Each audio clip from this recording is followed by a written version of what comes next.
Так, здравствуйте. Возможно ли с помощью висцерального массажа избавиться от храпов? Еще как. Вот представьте, что когда печень наша становится тяжелой, то есть она нарушается отток желчи, а это часто, если луковица двенадцатиперстной кишки спазмируется из-за стресса, то нарушается отток.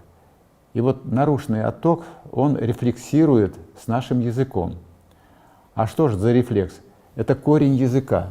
И вот оказывается, если у храпящего человека потрогать вот таким вот образом язык, корень языка, то он всегда болезненный.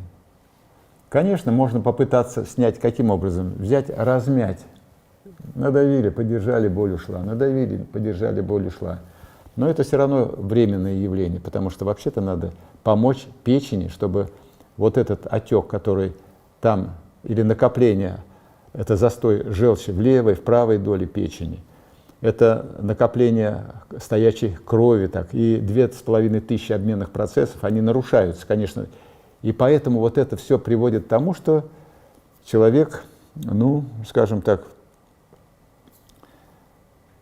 и существуют другие реакции, о которых мы не говорим. Но вот первая, самая яркая, это корень языка. И обратите внимание, как только человек принял алкоголь, даже немножко, он начинает подхрапывать. Потому что любой алкоголь вреден для здоровья. Ни в одной энциклопедии вы не прочитаете, что алкоголь полезен. Ну, кроме, конечно, газет, каких-то журналов. Но я тоже согласен, что так как нам приходится работать с печенью, я могу сказать, что даже небольшое количество алкоголя обязательно нужно снять это состояние, продавить умело, для того, чтобы ночью не храпеть, не будить никого из окружающих. Так, теперь следующий вопрос. От чего могут быть полипы в желчном и можно ли от них избавиться? Вообще вопрос даже достаточно интересный, потому что с полипозами народ приходит. Но нужно отметить одну интересную особенность. Если, и здесь однозначно, конечно, нельзя сказать, но попытаться, те, кто смотрит, у кого есть полипы, можно. Дело в том, что мы наблюдали такое явление. Вот человек приходит, у него полип в желчном пузыре, и одновременно у него папилломы на шее, папилломы под мышками. Ну и он спрашивает: Александр Тимофеевич, что можно сделать, чтобы избавиться от них? Ну, естественно, я не беру то, что живот, мы с животом работаем, улучшая микроциркуляцию, улучшая, опять же, кровообращение в области печени, самого желчного пузыря, застои убираем. Но самое интересное, когда он начинает принимать полынь, а полыни разновидностей очень, очень много, начиная полынь цитварная, полынь таврическая, то вот здесь вот возникает такая интересная особенность. У одного полипы исчезают, а у другого они остаются. И, конечно, поэтому я не даю общих рекомендаций, потому что, да, я говорю, иногда настойка чистотела. Но опять же, видите, это токсический компонент, который нужно понимать, что если вы где-то перебрали или неправильно приготовленный, он может быть действительно токсином. Ну и та же полынь. И в одном случае, и здесь, наверное, даже еще зависит и от психотипов людей. Вот мы как-то с ребятами парились, и у двоих я в бане увидел папилломы под мышками. Я говорю: слушайте, это ненормально. А что нужно сделать? Я говорю: да попейте полынь, принеси. Я им дал как бы 2 одинаковых пакета, на следующую баню мы пришли. Один пропил, у него исчезли, а у другого нет. А почему? Здесь, конечно, много факторов. Первый – это психотип человека, и даже понимание того, что это может помочь, или, может быть, я неубедительно рассказал. Здесь вот еще от доктора зависит, насколько он убедительно вот пациенту расскажет, подскажет, чтобы тот это сделал. Ну и что же, у одного ушли, другого нет. И мы наблюдаем картину, когда человек с этим полипом в желчном пузыре начинает, мы говорим: давай с самого начала, начнем с того, что с шеи уберем. И вот человек начинает пропивать, даем ему рецепты, наблюдаем за ним, подстраиваем по количеству, сколько нужно, так сказать, вот этой травы на стакан воды для него лично. Ну вот и тогда мы видим, что с шеи сваливаются полипы, уходят, как ни странно, с толстого кишечника и уходят и из желчного пузыря. То есть как бы корни единые. Ну, это то, что мы наблюдаем.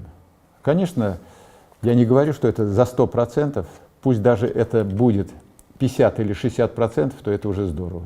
Можно пробовать. Но опять же, я говорю, еще раз напоминаю, обязательно должен быть специалист, который прошел у нас как бы подготовку, который знает вот эту тему. Теперь вот следующий вопрос. Александр Тимофеевич, хотелось бы услышать ваше мнение, как лечить вегетососудистые дистонию и панические атаки. И вот здесь вопрос тоже неоднозначный. Но вообще-то наша голова отвечает за многие процессы, которые происходят с нами. А вегетативная система управляет всем тем, что происходит в животе. И вот иногда их нужно перезагрузить. И чаще всего, конечно, это не только у нас, но я знаю специалистов, которые работают и по Москве, за счет холотропного дыхания. И когда в холотропном дыхании человек идет немножко, так скажем,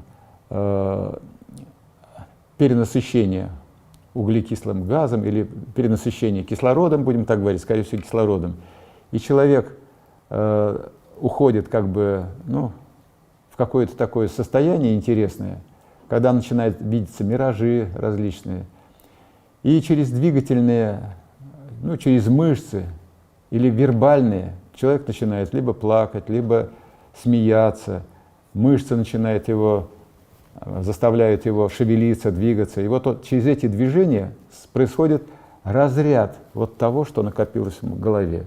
И мы замечали такие интересные моменты, как только провели подобную терапию, руки в живот, а там плотный напряженный желудок и болезненный, он вдруг расслабился. Или аорта, которая была плотной твердой тканью, она стала намного мягче. Оказалось бы, там холестерином покрыта изнутри аорта, она плотная, твердая, но вот этот холестерин, он сформировался на фоне чего? Опять же, на фоне стрессов. И поэтому, конечно, и вегетососудистая система, она напрямую связана с нашими стрессами. Потому что взять вот непроизвольный мышечный тонус той же мышцы, сгибателя бедра, или ППМ, или его еще в медицине называют элиапсоус, это мышца нервной системы. И если мы в стрессах, эта мышца напрягается так, что она вызывает компрессию позвонков. Вот представьте, она практически-то, как бы ее представительство в мышечных групп на всем поясничном отделе позвоночника. И вот когда эти мышцы начинают напрягаться, они вызывают такую компрессию, что, естественно, ущемляются нервные волокна, и вот тогда появляется тяжесть в нижних конечностях, тогда возникает нарушение системы пищеварения, тогда спина просто начинает болеть. Ну, а уже тут рефлексии начинают срабатывать разные, ну, и, естественно, у человека возникает, ну, скажем так, и усталостный фон, потому что, представьте, часть нервных волокон, оно может быть при ущемлении задействованы, предположим, и те же почки. А вот правая почка, она регулирует газовый обмен, поддерживает газовый обмен. Если этот газовый обмен снижается, уровень углекислого газа снижается, то мы хоть кислородной подушкой дышим, то мы не можем надышаться, наши органы не получают нужного кислорода. И вот тогда человек не может выспаться, человек не может, скажем так, отдохнуть, он не может отдыхать просто, он проспал всю ночь, а ему кажется, что он и не спал ее. Это вот и такие физические депрессии, а на фоне физических депрессий развиваются еще и психические депрессии, потому что одно неразрывно с другим. Вот такая вот интересная особенность. Теперь, можно ли применять висцеральные практики, если желчекаменная болезнь? Я считаю, что даже нужно. И даже нужно, потому что, ну, бывает так, что народ приходит уже после 60 лет возраст, кто-то после 70 лет. Конечно, обещать там, что все уйдет, все камни уйдут, но нужно подготовить его так, ведь он, представьте, до 70 лет дожил, у него как лежали камни, они его не беспокоили, а на 70-м году вдруг они зашевелились. Так надо вернуть в исходную позицию, объяснить ему, что вот если будешь делать вот то-то, то-то, то-то, то-то, вот посмотри, мы сняли напряжение с печени, сняли с области желчного пузыря, и что же происходит? У него все обезболилось. С малышами там попроще, предположим, чтобы показать, или с молодежью, продавили, сняли напряжение желчного пузыря, попросили его присесть, у него коленки перестали хрустеть. И ты ему начинаешь объяснять, какая важная роль вот у этого желчного пузыря, и что нужно его оберегать, не просто так удалять, что природа, что Бог создал нас так, что это очень нужный орган, который должен нормально работать и должен уравновешивать функцию печени. И именно желчный пузырь ее уравновешивает. И если, конечно, желчный пузырь удаляется, то это, конечно, не очень хорошо для здоровья. Ну вот. Но, понимаете, здесь один недостаток. Когда его удаляют, никто не компенсирует это удаление. И нужно обязательно пройти компенсацию, нужно так, чтобы, как реабилитация, чтобы все скомпенсировалось. Ведь представьте, вот взять крысу, а печень такая объемная, что желчного пузыря у нее нет. Или там у лося тоже нет желчного пузыря. Но природа так заложила, что ага, нет желчного пузыря, вот вам печень большая. И вот вопрос-то задается, можно ли висцеральную терапию применять при желчекаменной болезни? Конечно, можно, но при одном условии. Если нет воспаления в желчном пузыре. Потому что во время воспаления стенки настолько, что они могут притормозить камень, который пришел туда к холедоху или вошел в холедох. Если нет воспаления, то здесь можно посмелее, но опять же здесь должен быть специалист, который уже прошел подготовку. Потому что представьте, что если камень застрянет, то здесь уже никуда не денешься без операции. Но можно сказать, что если к этому еще добавляются различные, ну, скажем так, растворы, различные травы, то эффект еще выше становится. И, конечно, как-то был такой случай, когда я попытался женщину, у которой 86 лет и камни в желчном, ну, вот сколько времени мне бы понадобилось для того, чтобы убрать у нее камни. И где-то мы с ней прозанимались, наверное, сеансов 20 я провел, а потом она мне говорит: Александр Тимофеевич, я не приду больше, мне надоело ходить. Понимаете, у меня сейчас ничего не болит, я сейчас работаю в огороде и ем даже сало, а, кстати, иногда жиры, ведь камни в желчном пузыре – это достояние веганцев и вегетарианцев. Поверьте, потому что вот столы рабочие, когда к нам приходят, и приходится убеждать, что нужно иногда жиры животного происхождения для того, чтобы желчь отделялась. Но если вы белки не кушаете, значит, должны быть животные, жир. Это может быть кусочек сала, это может быть масло, как в армии всем дают. И поэтому это нужно понимать. И каждое утро, а лучше всего утром, потому что желчь отделяется, желчный пузырь освобождается, ну вот, и за счет этого не формируются уже эти образования. Конечно, этот процесс, он многогранный, формирование камней, застой в области желчного. Даже здесь, если уж на то пошло, в какой-то степени виновата слабая левая почка, потому что она заряды изменяет, то есть, вернее, она поддерживает заряд эритроцитов, и если этот заряд падает, то меняется и электролитные свойства желчи. То есть, как она поддерживает заряд? Чтобы эритроциты не слипались между собой. И благодаря тому, что она вот эту буферную систему поддерживает в таком состоянии, нет слипания, то желчь тоже по-другому выглядит.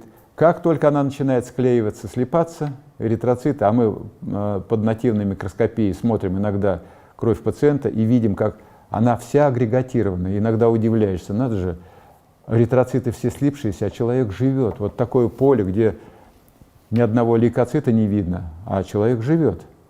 Ну вот, и поэтому начинаются разные рекомендации по поводу того, что, чтобы побольше потреблял жидкости. Причем жидкость не должна быть кислой, то есть вода должна иметь хотя бы там, должна быть щелочью. То есть иногда лакмусовую бумажку нужно, и особенно у тех пациентов, которые страдают камнями в почках, камнями в желчном пузыре, то вот здесь, конечно, нужно обязательно пить воду щелочную, потому что все наши продукты выделения – это кислоты. Собственно, и, конечно, когда нарушается вот это кислотно-щелочное равновесие, вот тогда и формируются и камни. Но висцеральная терапия – это не противопоказание, а наоборот показания. И, конечно, еще в начало 90-х годов, это с 83 года я работал на Мосметрострое, и даже мне там пришлось придумать устройство, аппарат, с помощью которого я, работая с камнями в Желчном, могу сказать, что из 10 человек у 8 камни уходили. То есть и начальник Мосметростроя, он выдавал рабочим эти камни, то есть эти аппараты, вибрационные устройства, которые я одновременно разработал с Институтом Вишневского, лаборатория эндоскопии у них была тогда. Ну вот, и с помощью этого устройства я сам вынимал, а иногда просто этому человеку объяснял, что нужно делать, и он дома работал. А потом периодически приходил ко мне на осмотр, а дальше мы его направляли еще УЗИ сделать, и он видит, как камни уходят. Но сначала, прежде чем уйти, они разбухают, их увеличивается количество как бы в объеме, но эхонегативность у них меняется. А потом идет рассыпание, и с грязью они выходят. Это не значит о том, что жесткие они пошли, где-то там застряли. Вот это свойство камней в желчном пузыре. Но вот работая с патонатами, то есть у них свое замечание, что если камни формируются в желчном пузыре, то, извините, камни могут формироваться и в печени. Но об этом уже говорят патонатомы на вскрытии. И поэтому не факт, что вы удалили камни из желчного пузыря, значит, вы счастливые. Нет, ребята, нужно поработать с печенью, убрать вот этот застой, который сформировал их, и только тогда говорить о том, что мое здоровье восстановилось. Так, теперь к следующему вопросу. Вот мастопатия и невроз. Вообще хороший вопрос. Мастопатия.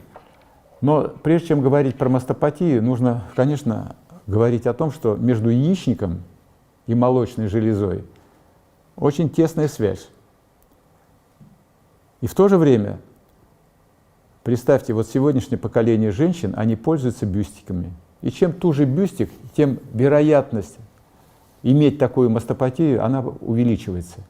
Ну и практически, если приходящие женщины, которых мы наблюдаем, нам приходится посылать к гинекологу, потому что у многих фиброкистозные мастопатии, которые могут перейти в другое состояние. И практически здоровых женщин очень мало. И первое условие – уберите пока бюстик, наденьте маечку, которая нигде не передавливает кожу, потому что передавление кожи сопровождается застоем лимфы. Если примерно так одеть резиновую, вот просто резинку на руку, и что с ней произойдет? Рука к концу дня отечет, пальцы будут сосисками, кровообращение остается, а лимфа-то не двигается. Ну и, естественно, движение лимфы вообще-то определяется, наверное, работой внутренних органов. Я хочу привести пример работы Павлова. Представьте, Павлов как бы не писал книг, но о нем писали, ну, скажем, манускрипты, то есть описаны его лекции. И вот на этих лекциях он показывает студентам, он берет собаку, укладывает ее на стол, в проток сюда вот, в лимфатический, вставляет трубку, и из трубки течет так называемый млечный сок, потому что он такого белого цвета.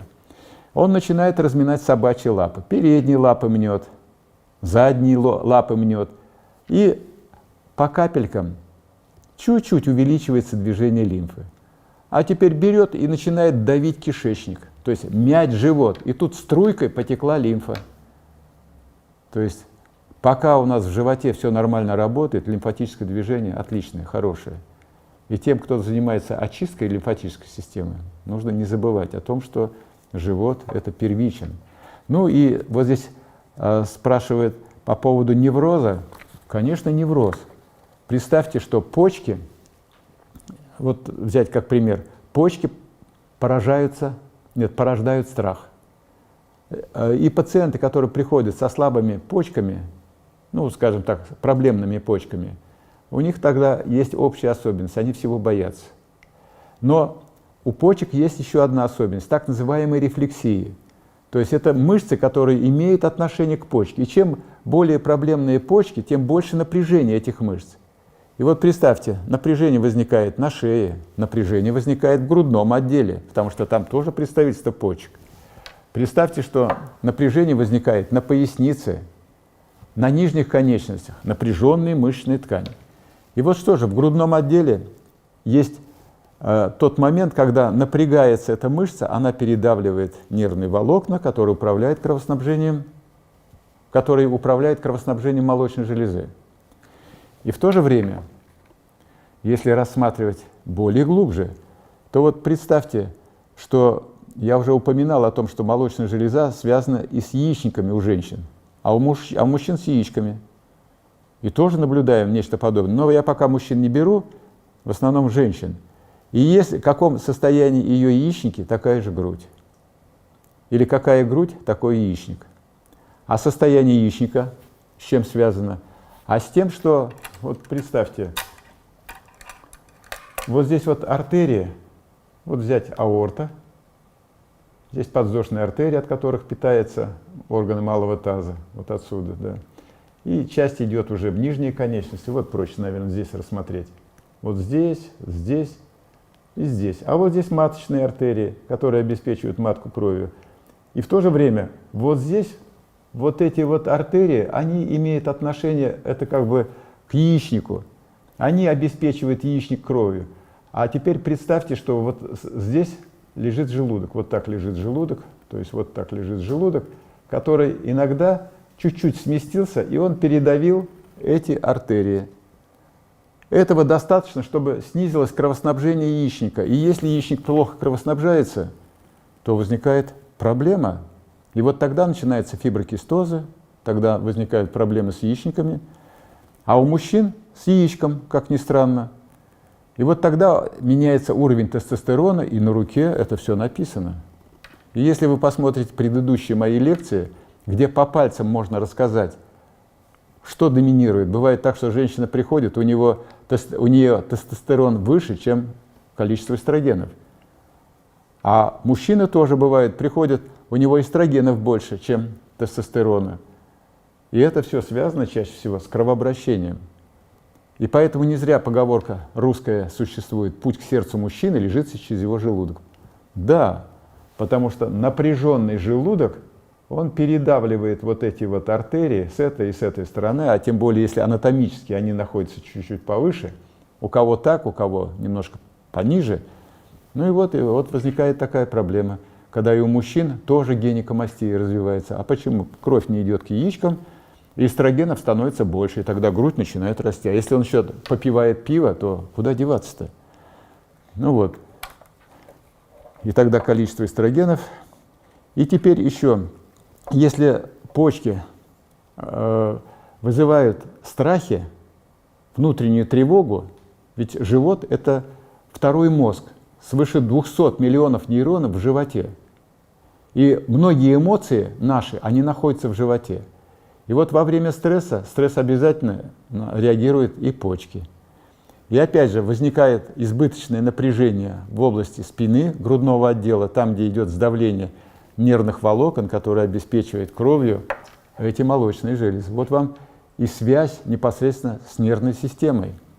И если женщина постоянно в раздрае, в напряжении, да плюс еще, если действительно в животе бардак, безобразие, то есть и спазмированный желудок, то вот, пожалуйста, и проблемы, которые хирургически начинают решаться. Правда, вопрос-то коротенький, а ответ был длинный. Но я постараюсь не затягивать, потому что, когда, наверное, много говоришь, люди устают. И вот здесь, здравствуйте, как обойтись, убрать страхи и боль в позвоночнике? Артроз, протрузии.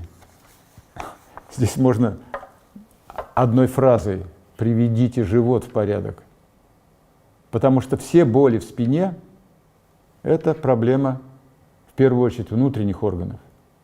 Тот же илиопсоз, мышца, которая идет, вот жалко на плакате, в следующий раз я покажу, мышца, которая крепится вот на уровне нашего там 12-го ребра, 1-го, 2-го, 3-го, 4-го, поясничных.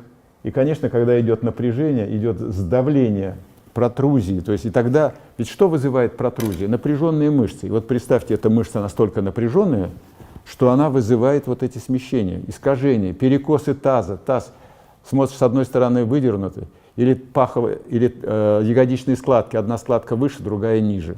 Вот вам перекос таза. И, конечно, роды будут уже тяжелее, забеременеть женщине тяжелее, но это все напряжение здесь. И плюс еще боли в позвоночнике. А что болит? Болит нервное волокно. Нервное волокно, которое ущемилось. И представьте, что мы так интересно устроены, что у нас нерв именно на оболочке, по оболочке передаются импульсы. И если мышца передавила оболочку, импульсы перестали проходить, сосуды схлапываются, и вот тогда возникает боль. А вот уже когда истинная грыжа, то есть когда грыжа выдавила нервное волокно, то первое нервное волокно, оно двигательное, идущее вдоль позвоночника. И представьте, первое должна что происходить? Начинает шлепать нога, но ничего не болит, нога не болит. Она просто не поддается, она идет человек, нога шлепает. Это вот истинная грыжа. Вот здесь, да, нужно подумать про операцию, нужно подумать про лечение, которое должно непосредственно идти с хирургией рядом, или там еще какими-то вариантами. Но все боли, которые возникают в нижних конечностях и в поясницах, это в основном проблема внутренних органов. И когда они приходят в порядок, боли обычно уходят, исчезают. Ну и, естественно, ведь у нас часто бывает так, что вот это длительное напряжение, а люди приходят, у которых почки страдают 10 лет, 20 лет, и мышцы там поменялись, они изменили свое состояние, то есть они не просто там мышечная группа стала, а сформировался миофиброз за счет длительного напряжения или миогелоз, то есть как сплошные струны, рубцы, натяжения. И вот приходится уже с ними заниматься, чтобы их как-то вернуть в исходную позицию. Конечно, это не всегда приятно, потому что они болезненные.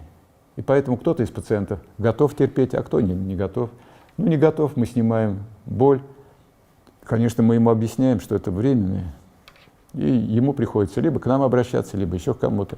Но здесь уговариваешь, давай, потерпи немножко. Или давай я тебе напишу, что делать. Где нужно и аппликатор Ляпко, где нужно и в бане полежать, где-то ударно-динамический массаж по Максимову сделать, где...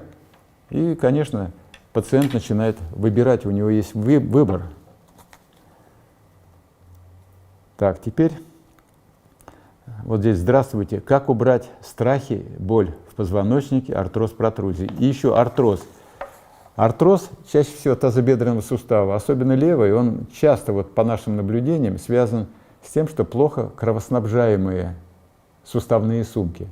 Потому что, к сожалению, вот мы так устроены, вообще-то это может быть для нас, к сожалению, но анатомическая особенность. Если взять тазобедренный сустав, вот головка тазобедренного сустава, то в этой головке нет ни одного кровеносного сосуда. А как же питание осуществляется, если сосудов кровеносных нет в кости? А питание осуществляется за счет электростатического электричества, которое происходит во время движения крови по суставной сумке.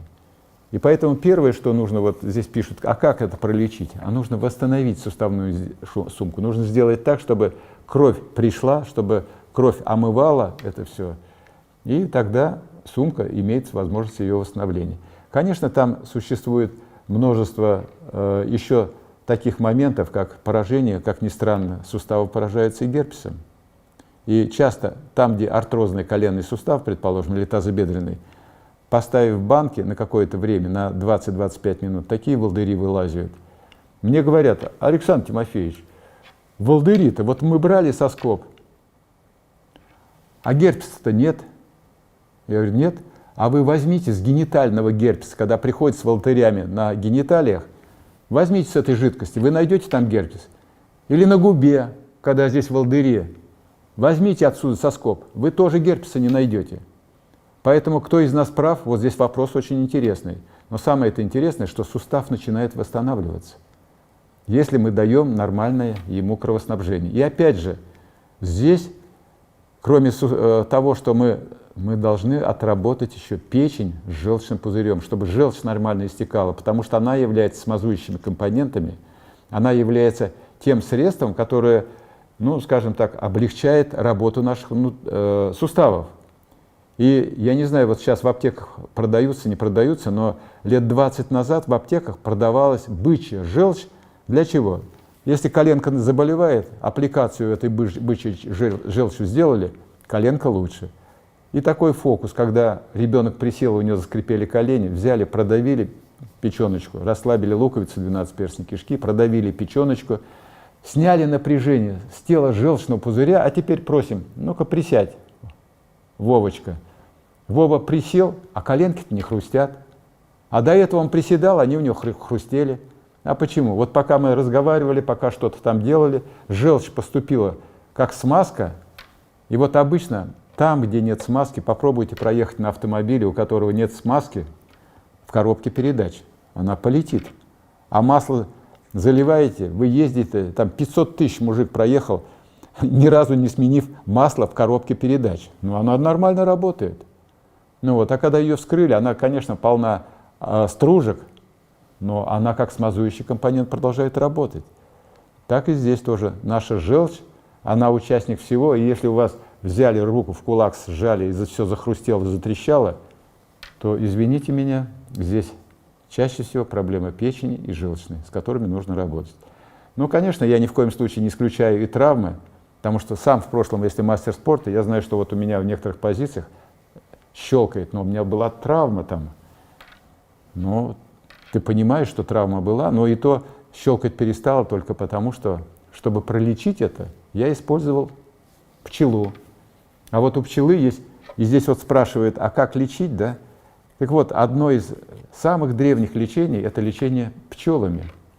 Конечно, здесь нужно учитывать, чтобы не было аллергических реакций, подготовить человека. И опять, чтобы подготовить, нужно подготовить живот, чтобы лучше работали. И, конечно, обязательно есть, конечно, разные системы постановок. Есть прямые, есть косвенные, но это уже специалист. И если специалист знает эту тему, и он начинает ставить пчел на суставы, то гиалиновая поверхность начинает восстанавливаться, а самое главное, что связочный аппарат начинает, если он там где-то надрыв образовался, он начинает, надрыв уходит, связки подтягиваются, сустав меньше болтается. Я, наверное, задержался долго на этой теме. Так. И вот следующая тема – это диастаз. Что такое диастаз? Это практически-то грыжа. Грыжа белой линии живота. Часто бывает у беременных женщин. Но ведь мы наблюдаем эти диастазы у детей, мы наблюдаем эти диастазы и у взрослых, и у молодежи, и тех, кто тренируется, и тех, кто не тренируется. Так а что это такое? Так вот, как один из вариантов, я ссылаюсь на работы Лурье. Лурье в свое время – это известный физиолог. Он занимался этой деятельностью где-то в 60-х годах. Вскрывая умерших, он наблюдал, что если у умершего присутствовала диастаза, то обязательно либо грыжа диафрагмальная, либо грыжа пищевода, либо грыжа тела желудка. И поэтому опять возвращаемся к животу. Вот для того, чтобы эти диастазы убрать, то вот здесь нужно поработать. Но мы должны с вами понимать, что вот эта диастаза – это несостоятельность, опять же, соединительной ткани. И опять, а где же тогда медь-то? Так вот, медь нужна. И ведь представьте, если взять 900-е годы прошлого столетия, все крестьяне, священники, они носили медные кресты. Вот я ношу тоже, казалось бы, вот кольцо, или вот это украшение. Вы думаете, я люблю эти украшения? Нет, они индикаторы. И если она позеленела, значит дефицит меди, значит я сегодня много поработал. И обычно, если много ты работаешь, особенно если работаешь мозгами, то представьте, что 3-4 миллиграмма меди вообще нужно человеку ежедневно, а вот когда мозг работает, он потребляет больше, около 9 миллиграмм. И, естественно, эта медь нужна везде, и цвет желчи зеленый определяется медью. И если начать чистить желчный пузырь, то можно вызвать что? Отек мозга, потому что желчь, она участвует и в том процессе. То есть дефект соединительных тканей и всего прочего. И поэтому, конечно, а с чем связано, что у детей диастаза? А дети часто, их родители кормят, но неправильно. И представьте, Обычно так, когда ребенка приводят с раздутым животом, пуп разошелся. Они говорят: Александр Тимофеевич, вот надо пуп пролечить. Я говорю: давайте-ка положим Леночку на стол, положили. Леночка, приподними голову. Она приподнимает голову, а там диастаз. Я говорю: и что же, вам предлагается операция, вот этому ребеночку операция, по поводу того, чтобы сетку поставить. Но ведь ребенку-то 6 или 7 лет, а дальше-то он растет. И что же? Здесь первое, на что обращается внимание, нужно, чтобы вот этого газа, который в животе, у ребенка не было. Потому что газ – это яд, это токсины. И на подавление этих токсинов организм нашего тела расходует микроэлементы. И тогда возникает проблема с микроэлементами. И вот тогда нужно и железо, и медь. У женщины тоже начинает страдать. А если живот постоянно дует газом, то мы наблюдаем такие проблемы, как, предположим, низкий гемоглобин, низкий уровень железа. Почему? Да потому что все расходуется на подавление вот этого токсина, который формируется. Вот. И работы Витебского академика, он по первому образованию хирург, а потом стал гастроэнтерологом. Мировая величина. Он пишет в своих работах о том, что кишечник способен удлиниться в 7 раз. А представьте, толстая кишка способна увеличиться в 49 раз. Это пишет авторитет. Итак, уважаемые господа, я отчитал вот этот раздел. Конечно, я не все вопросы здесь рассмотрел. Видите, их сколько много. Но я старался взять те вопросы, которые повторялись несколько раз. Ну и поэтому, конечно, ждем ваших писем. И если где-то мы находим такие, ну и, может быть, даже более подробно объяснить, для того, чтобы вы могли попробовать дома использовать вот эти практики. Ну, конечно, здесь нужен обязательно специалист, который бы вам подсказал, помог. Ну, вот. Ну и я хотел бы вас пригласить на конференцию, которая будет проходить 1-2 октября в Измайлово, ну, вот, где соберутся лучшие специалисты России и Европы. Возможно, даже и приедут с Канады, с Америки, я предполагаю. Ну вот. И есть будет о чем поговорить и задать вопросы этим специалистам, потому что многие из них, они уже на таком уровне, что могут решать те задачи, которые, ну, скажем так, не решает наша современная медицина. Ну вот, примерно так. До встречи. До новых встреч.